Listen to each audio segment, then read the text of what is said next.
Edward Stevenson died August 2nd, 1802 at Barsby, and was buried August 3rd, 1802 in the parish church cemetery at Ashby-Folville.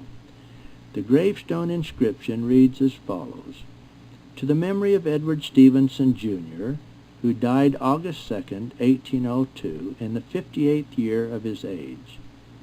Be ye therefore ready also, for the Son of Man cometh at an hour when ye think not.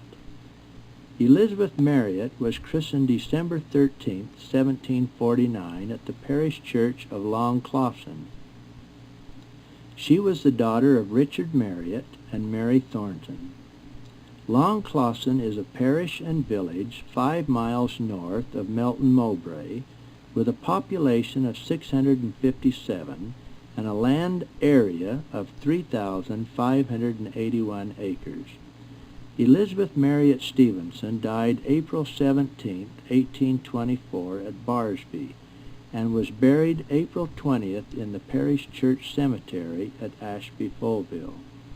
The inscription on her gravestone reads as follows: Sacred to the memory of Elizabeth, wife of Edward Stevenson, who died the 17th of April, 1824, aged 75 years.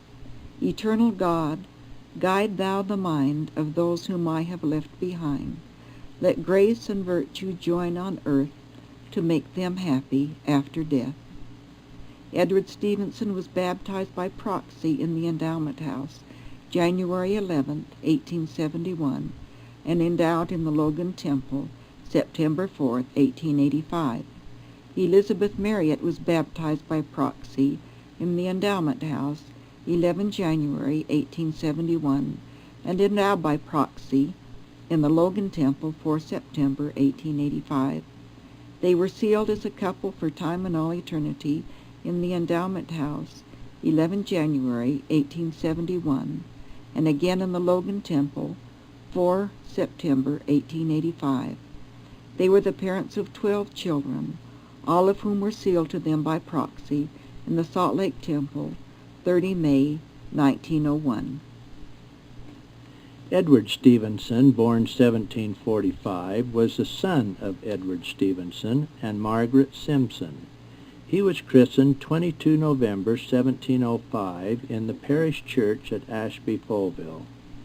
His marriage to Margaret Simpson, July 27, 1740, was also in the parish church at Ashby-Folville. The will of Edward Stevenson, dated 20 April 1790, and proved 7 November 1795, reads as follows: This is the last will and testament of me, Edward Stevenson, of Barsby, in the county of Leicester, laborer, as follows. First I give and devise unto my son Edward Stevenson all that cottage or tenement with the yard and homestead thereunto adjoining or belonging, and also all that bay of building, and the ground whereon the same standeth, lying near or adjoining to the aforesaid cottage or tenement and yard, and also that little piece or parcel of ground lying near or adjoining to the aforesaid homestead, situate and being in Barsby aforesaid, and were heretofore purchased of one John Clifford and Anne his wife, to hold the same unto the use of my said son Edward Stevenson, and of his heirs and assigns forever, subject nevertheless to payment of the sum of £15 hereinafter mentioned. That is to say, I give and bequeath unto my 3 sons, John Stevenson, Thomas Stevenson, and William Stevenson, the sum of £15 to be equally divided between them, share and share alike, and which said legacies I will shall be paid to them respectively within 12 months next after my decease. I give and devise unto my said son Thomas Stevenson all that homestead or little crop situate and being in Barsby aforesaid, and containing by estimation half an acre or thereabouts.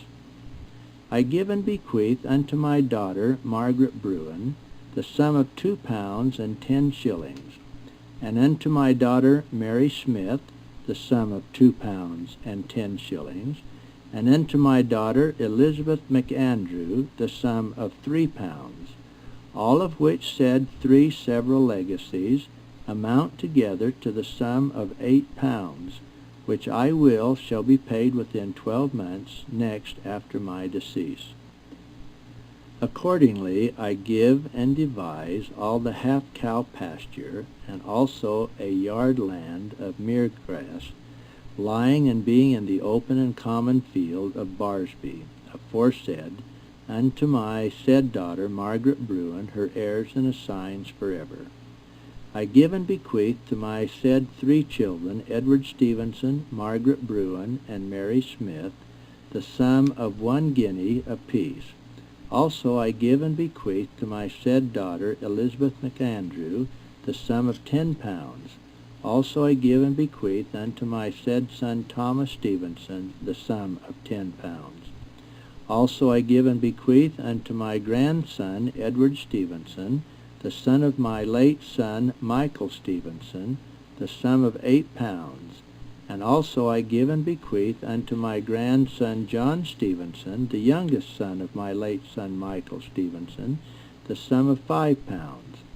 And also I give and bequeath unto my grandson John McAndrew the sum of 8 pounds, which said 3 legacies last herein expressed, I will shall be paid to each of my said grandsons when they shall attain to their respective ages of 21 years.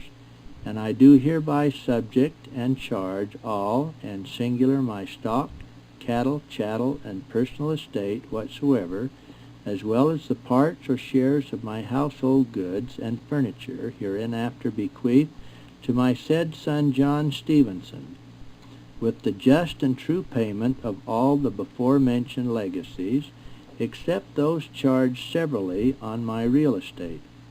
I give and bequeath all my household goods, beds, bedding, and furniture unto my said son John Stevenson and my daughter Elizabeth McAndrew, to be equally divided between them and all other, my goods, stock, cattle, chattel, rights, credits, ready money, and securities, for money and personal estate whatsoever subject and chargeable as aforesaid, as also with the payment of my debts and funeral expenses, I give and bequeath unto my said son John Stevenson, whom I do hereby nominate, constitute, and appoint full and sole executor of this my last will and testament, hereby revoking and making void all other wills by me heretofore made, in witness whereof I the said Edward Stevenson, the testator, have hereunto set my hand and seal this 20th day of April in the year of our Lord 1790.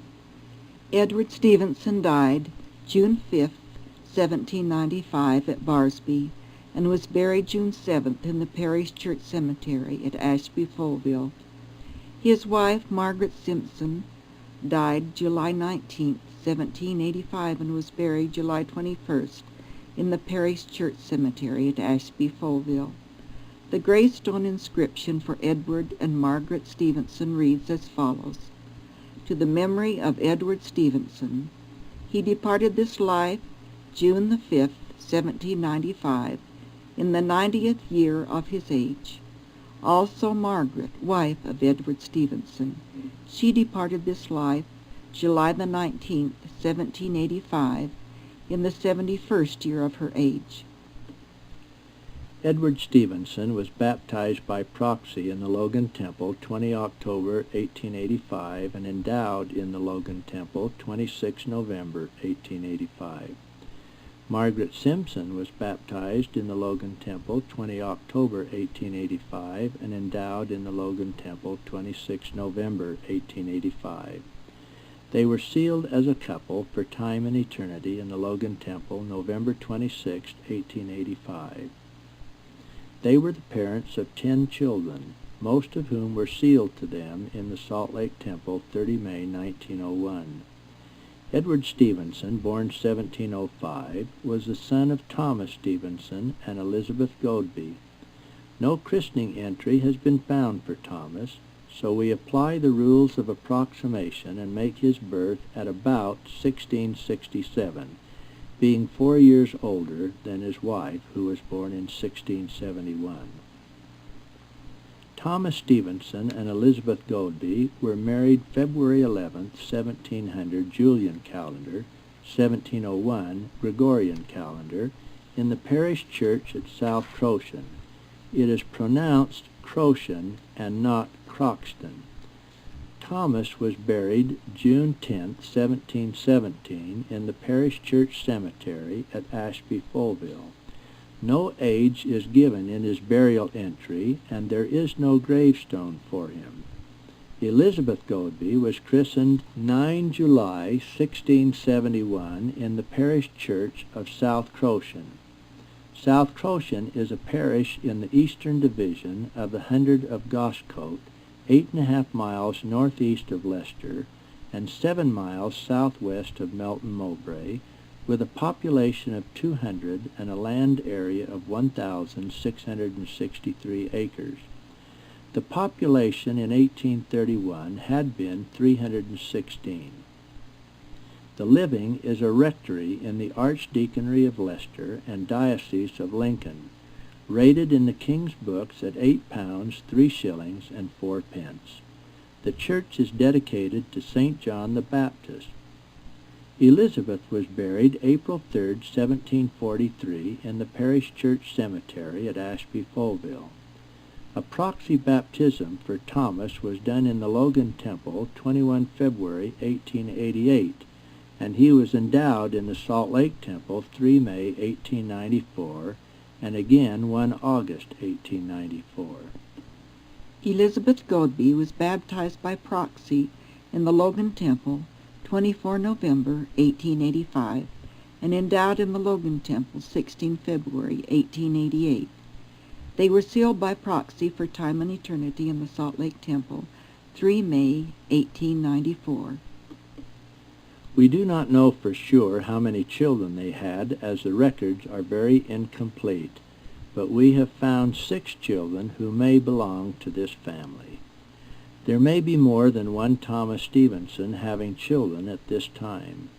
There is no will for our Thomas Stevenson, but there is a will for Elizabeth Godbey Stevenson of South Croton, widow, proved in the Archdeaconry of Leicester in 1749.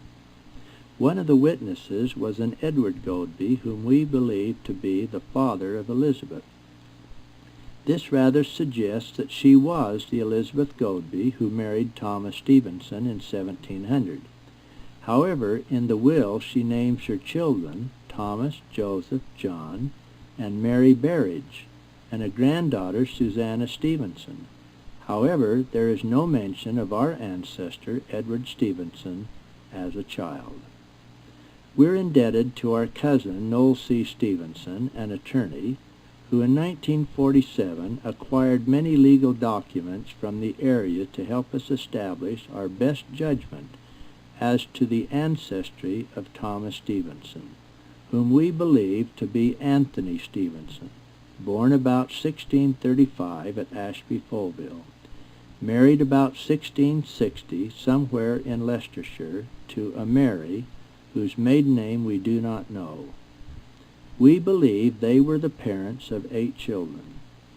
The probate record for Anthony Stevenson lists the sons in the order of Thomas, William, Gilbert, and Anthony, a daughter Elizabeth, and wife Mary. Anthony was a cooper and also a church warden.